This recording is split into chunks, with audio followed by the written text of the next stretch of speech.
Hello everyone, welcome back to JC Academy. In today's class, we are going to discuss the organizational designs and structures in multinational corporations. कितने types होते हैं और क्या concept होता है हर एक type के पीछे, आज हम वो डिस्कस करेंगे। तो प्लीज वीडियो के एंड तक जरूर बने रहिएगा। देखिए, अगर हम एग्जाम्पल ले लें टाटा मोटर्स की, टाटा मोटर्स का होम कंट्री क्या है? इंडिया। लेकिन इसके मैन्युफैक्चरिंग प्लांट्स कहाँ कहाँ अवेलेबल है? इंडिया में तो है ही है। Along with it UK, south Korea, Thailand, south Africa and Argentina. So it sells vehicles in over 125 countries worldwide. So across 125 countries हमारे पास टाटा मोटर्स के मैन्युफैक्चरिंग प्लांट्स हैं। सो अगर होम कंट्री इंडिया है तो ये सब क्या होगी? These are the host countries. ये होस्ट कंट्रीज हैं सारी। अब देखिए, organizational design and structure. So organizational structure and design, it refers to how a company arrange and plan its internal framework to manage its operations and achieve its goals effectively. हर एक organisation का एक internal framework होता है। Internal framework मतलब उसकी hierarchy, उसके process, उसके rules, उसकी policies, all these are the internal framework of any organization. तो वो इस इंटरनल फ्रेमवर्क को कैसे मैनेज करती है ताकि जो उसके ऑपरेशंस हैं वो इफेक्टिवली अचीव कर सके अपने गोल्स को, वो होता है हमारा ऑर्गेनाइजेशनल स्ट्रक्चर और design. So this involves defining the roles, responsibilities and hierarchies as well as determining the best way to coordinate and integrate the various parts of the company. हर एक ऑर्गेनाइजेशन के सब parts होते हैं। जैसे हम systems approach में पढ़ते हैं, सिस्टम्स अप्रोच हमें यही बोलता है कि हर एक ऑर्गेनाइजेशन के डिफरेंट डिफरेंट सब सिस्टम्स होते हैं which are interdependent on each other and they together form a system. तो जो हमारा ऑर्गेनाइजेशनल स्ट्रक्चर है वो इसी के बारे में बात करता है कि हम कैसे डिफरेंट डिफरेंट स्ट्रक्चर्स को इंटीग्रेट कर सकते हैं ताकि वो एक डायरेक्शन में होकर कोऑर्डिनेट कर सके। Now types of organizational design and structures. सबसे पहला आता है हमारा functional structure, divisional, matrix, international division structure, global product structure, global area structure and transnational network structure. सबसे पहले आती है बात फंक्शनल स्ट्रक्चर की। सो फंक्शनल स्ट्रक्चर क्या है कि MNC is divided into departments या फिर अलग अलग फंक्शंस में। जैसे हमारे पास marketing, HR, finance, operations, human resource, तो ये जितने भी डिपार्टमेंट्स है हमने उसमें अलग अलग अपने ऑर्गेनाइजेशन को डिवाइड कर दिया एज पर द डिपार्टमेंट। और हर एक डिपार्टमेंट का अपना एक स्पेसिफिक फंक्शन होता है across all the geographic locations where the company operates. मतलब अगर आपको मार्केटिंग से रिलेटेड, आप इंडिया में हैं और आपको किसी दूसरी कंट्री, लेट्स से अर्जेंटीना, वहां पे किसी बंदे से बात करनी है related to your marketing, let's say strategy और मार्केटिंग एडवर्टीजमेंट, तो अर्जेंटीना के जो मार्केटिंग डिपार्टमेंट होगा वहां के हेड से, हेड ऑफ द डिपार्टमेंट से आप बात करेंगे। ऐसा नहीं होगा कि वहां पे किसी से भी आप बात कर लेंगे। क्यों? क्योंकि इंडिया का मार्केटिंग का बंदा और अर्जेंटीना के मार्केटिंग के बंदे को पता होगा कि क्या पॉलिसीज होती है, क्या प्रोसेस होता है कि अगर हमें कुछ एडवर्टीजमेंट चेंज करनी है, अगर हमें कोई एडवर्टीजमेंट पब्लिश करनी है।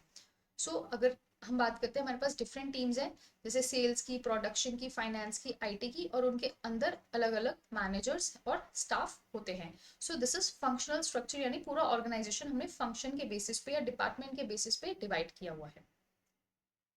दूसरा आता है divisional structure. So divisional structure divides the company into semi-autonomous units or divisions, each responsible for a specific product line, market और geographic area। यानी जैसे एक हमने सेगमेंट बना दिया एसी का, ठीक है, एक बना दिया रेफ्रिजरेटर का, एक बना दिया मार्केटिंग का, एक बना दिया फाइनेंस का। तो यहाँ पे क्या है, स्पेसिफिक प्रोडक्ट लाइन भी है, मार्केट के हिसाब से भी और ज्योग्राफिक एरिया के हिसाब से भी हमने उनको डिवाइड कर दिया है। Each division operates almost like a separate company with its own resource and objective. That is why it is semi-autonomous, मतलब उनके पास आधी पावर है। फिर आता है मैट्रिक्स।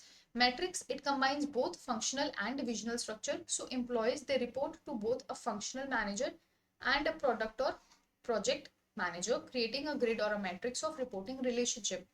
हमारे पास हेनरी फ्योल के कुछ 14 प्रिंसिपल्स होते हैं। तो जो हमारा मैट्रिक्स स्ट्रक्चर है, it violates one of the principle और वन ऑफ द कमांड ठीक है, और I would rather say one of the principles of Henry Fayol, and that is unity of command. क्योंकि यूनिटी ऑफ कमांड बोलता है कि एक ही बॉस से आपको डायरेक्शन मिलना चाहिए, ऑर्डर मिलना चाहिए, लेकिन यहाँ पे एक फंक्शनल मैनेजर को भी उसे रिपोर्ट करना है और एक प्रोजेक्ट या प्रोडक्ट मैनेजर को भी उसको रिपोर्ट करना है, तो it is violating the unity of command principle of Henry Fayol. फिर आता है international division structure. So this structure creates a separate division for managing the international operations. The international division operates independently of domestic operations and focus on the specific needs of the foreign market. ये सिर्फ और सिर्फ international जो markets हैं उनके लिए काम करता है, डोमेस्टिक के लिए काम नहीं करता है। और जो इंटरनेशनल मार्केट्स हैं उनके नीड्स के हिसाब से उनको क्या चाहिए क्या नहीं चाहिए, सो उनकी ही पूरी चीज को फोकस में रख के, उनको पूरा दिमाग में रख के ही वो आगे अपने काम को करते हैं।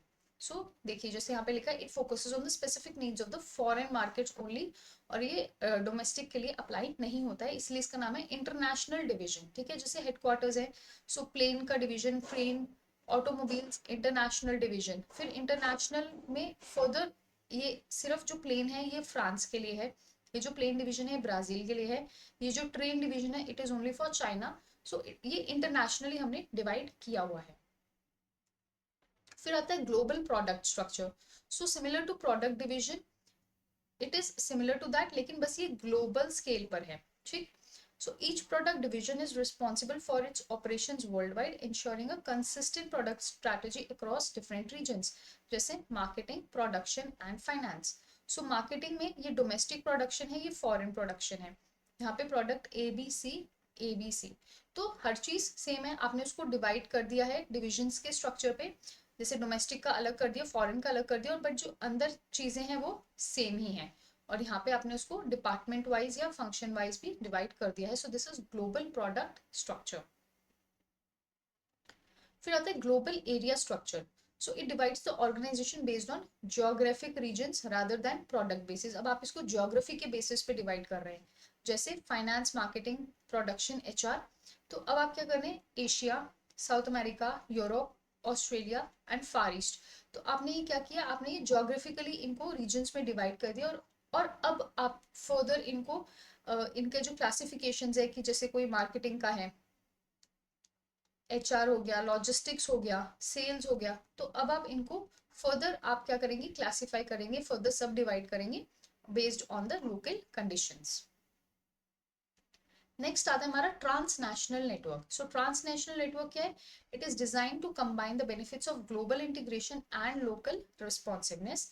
It involves a network of interconnected subsidiaries, each responsible for different aspects of the business, working collaboratively across the borders। यानी यहाँ पे आप ग्लोबली इंटीग्रेट भी कर रहे हैं और लोकल रिस्पॉन्सिवनेस के हिसाब से भी आप चीजें या फिर जो आपके प्रोडक्ट्स हैं या जो आप सर्विसेज हैं आप उनको मॉडिफाई कर रहे हैं। The transnational network structure is a sophisticated approach that allows multinational corporations to leverage the benefit of both global integration and local responsiveness, making them more competitive in international markets. So this is transnational, मतलब आप global भी जा रहे हैं और आप local level पे भी जा रहे हैं। So that was all for today's class.